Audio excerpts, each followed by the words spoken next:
Et salut à tous, bonsoir et bienvenue sur PS2 Channel. Et ce soir je vous fais une nouvelle vidéo, donc on va continuer l'aventure sur le serveur de tour, hein. Donc on avait terminé le jeu normal et maintenant on va débloquer les missions secrètes en fait du jeu. Donc il reste encore deux missions normalement. Bon, j'en ai déjà fait une en off, donc je vais vous expliquer tout ça.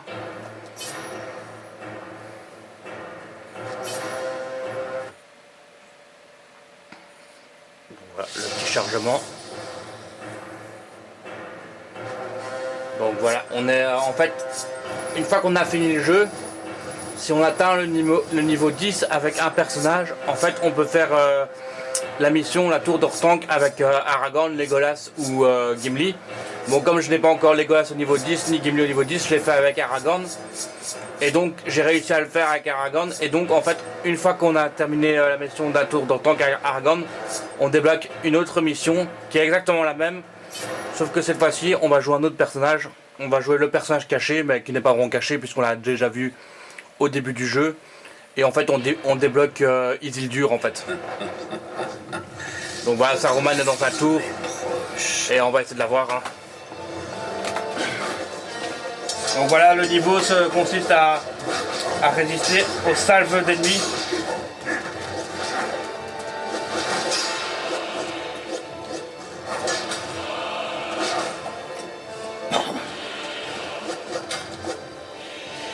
Donc voilà, il faut faire les 20 étages de la tour d'Orthanc.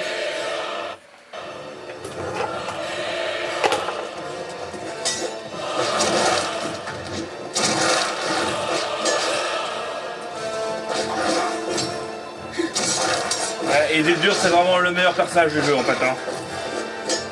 Vraiment, il est super puissant, il est encore plus fort que Aragorn. En fait, c'est un Aragorn mais en mieux encore.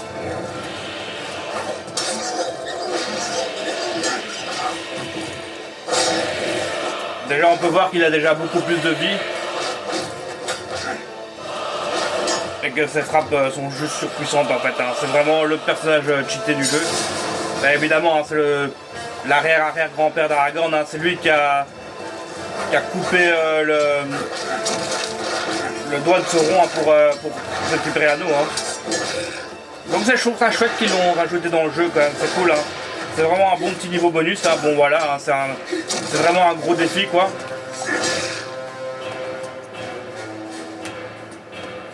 Surtout la première fois qu'on le fait, hein, quand c'est vraiment dur et tout, mais là évidemment qu'on a le meilleur personnage du jeu.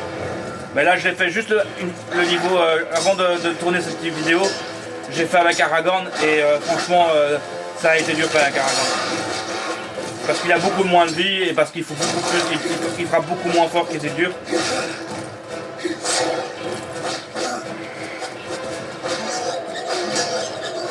Mais voilà, c'est sympa d'avoir mis un petit niveau bonus comme ça. J'avais préféré la voix de la souffrance. Ouais, c'est Roman.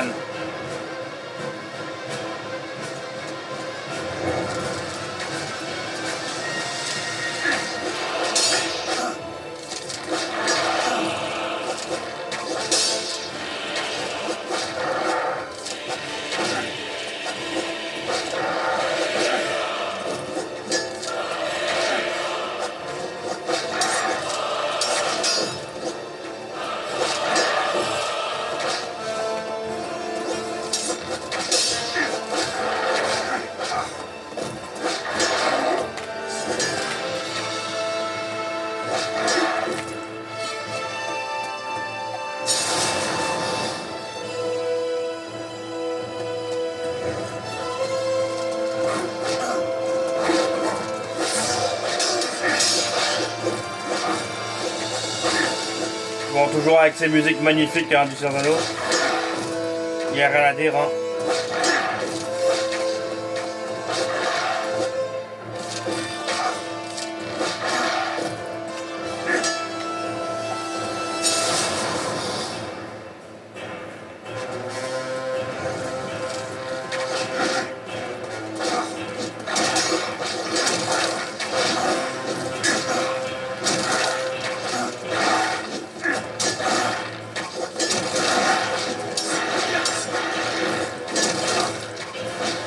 Là, il m'envoie des flèches explosées comme ça.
Et voilà.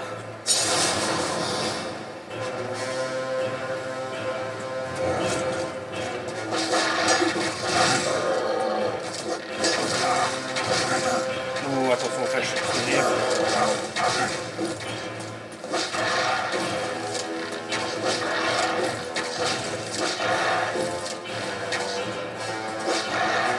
Et voilà, c'est bon.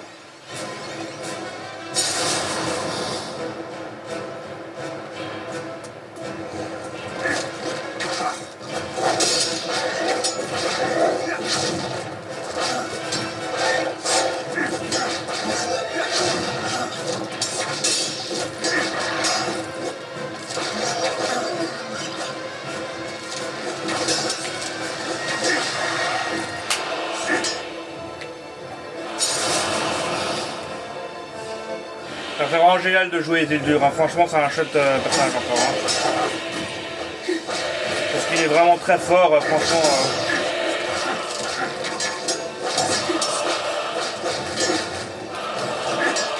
Je pense même que si vous mettez le jeu en mode difficile avec lui, vous allez rouler sur le jeu. Hein.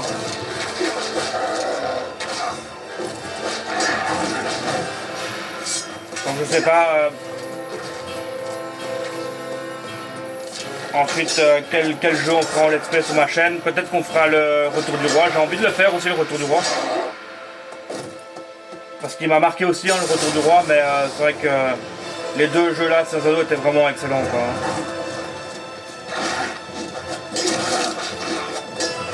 Bon, comme je l'ai déjà dit, hein, ils n'étaient pas exclusifs à la PS2. Ils sont vraiment sortis sur toutes les consoles de l'époque. Donc on pouvait le retrouver sur GameCube, sur Xbox et sur PS2 bien sûr. Hein. Je pense même qu'il y a une version PC, mais je suis pas sûr. Et évidemment il y a aussi les émulateurs hein, qui fonctionnent aussi. Hein.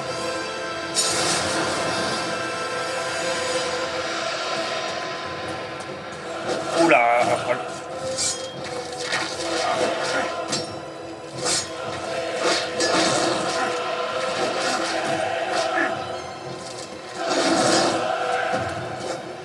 Ah ouais, il met le troll vite par terre quand même. Hein.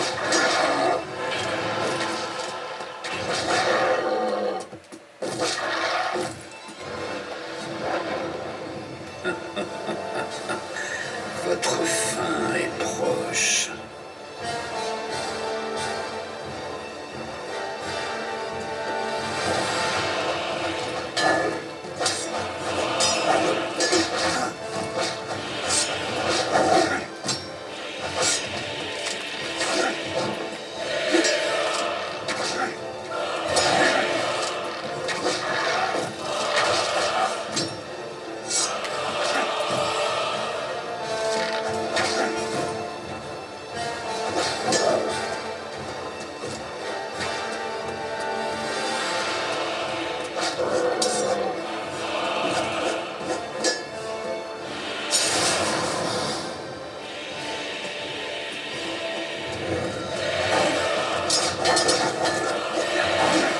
Sinon, comme j'ai eu une petite discussion aujourd'hui avec un membre de la communauté de PS2 Channel, il m'a demandé par rapport aux émulateurs. En fait, les émulateurs, moi je n'ai rien contre les émulateurs.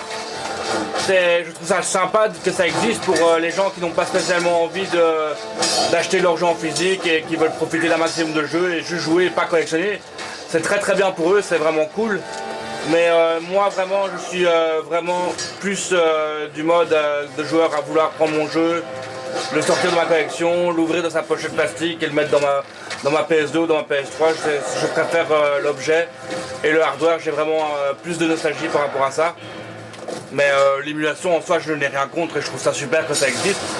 D'ailleurs en ce moment avec l'émulation ça ne va pas du tout hein, puisque Nintendo commence vraiment à gueuler par rapport à ça et ils font des procès à tous les émulateurs qui existent de Nintendo. Hein. Comme l'émulateur, je sais plus lequel, mais il y en a un qui est très bien pour émuler la Switch, qui sont en procès avec eux, où ils n'ont pas voulu faire le procès et donc ils ont réglé ça amiable et donc ils ont arrêté toute activité et ils ont versé 2 millions de dollars à Nintendo pour avoir aucun problème quoi. Donc, mais bon, en même temps c'est vrai que c'est un peu bête de vouloir directement hacker les consoles Switch et tout.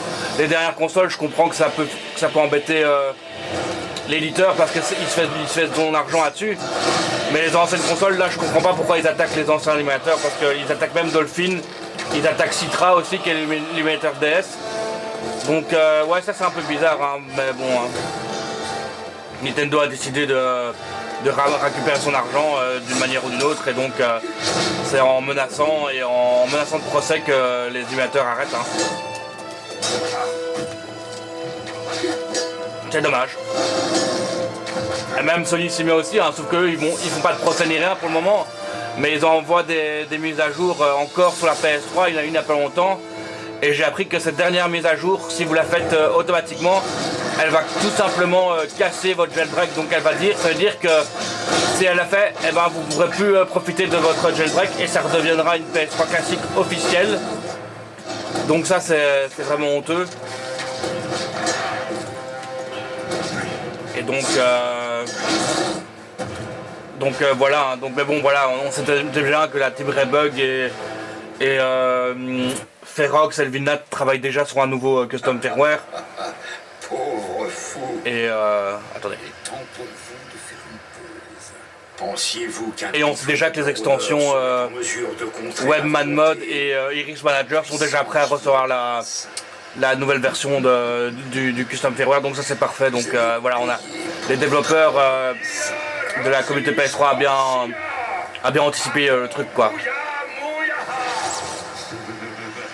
Donc voilà, Saruman qui disparaît.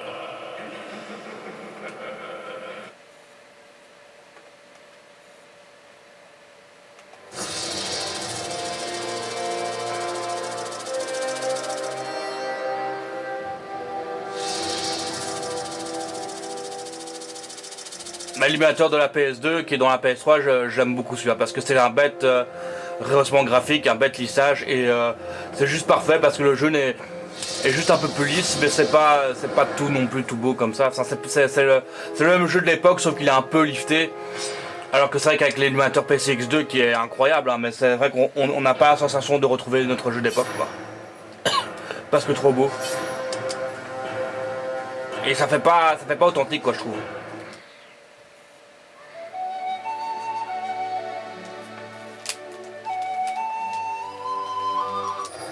Et ben voilà, on arrive au générique. Hein. Et voilà, et donc le dernier niveau sera la tour d'Ortank hein, qui sera pour la prochaine vidéo. Hein, donc voilà, ce sera